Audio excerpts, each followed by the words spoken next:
Köhne bir defter var, hatire defteri. Sehifesi doludur kalbimin kederi. Her misra danışır geçmiş günlerden.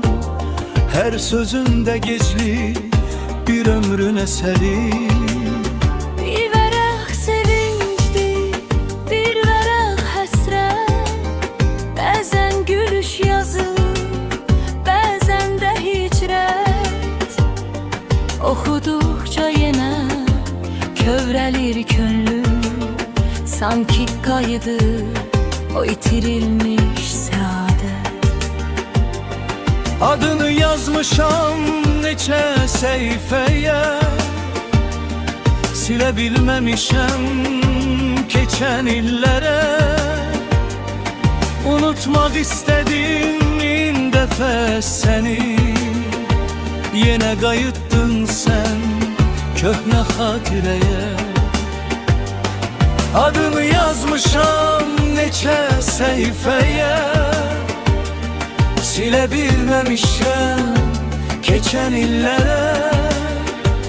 Unutmaq istədim min dəfə səni, yenə qayıtdın sən köhnə xatirəyə.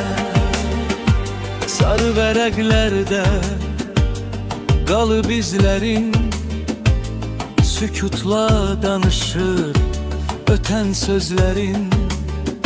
Bir vaxt ürəyimdə bahar açdıran, indi qəm gətirir şirin gözlərin.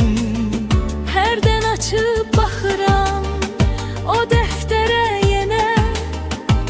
Kədər damcı damcı dolur ürəyimə. Bir ömür yazılıb o solmuş sətirdə. Sevgidə, ayrılıqda bir xatirə yenə. Xatirə dəftəri bağlanmaz daha, çünki yazılanlar silinməz daha. Ömür keçib gedər, insanlar gedər, amma xatirələr ölməz heç zaman daha.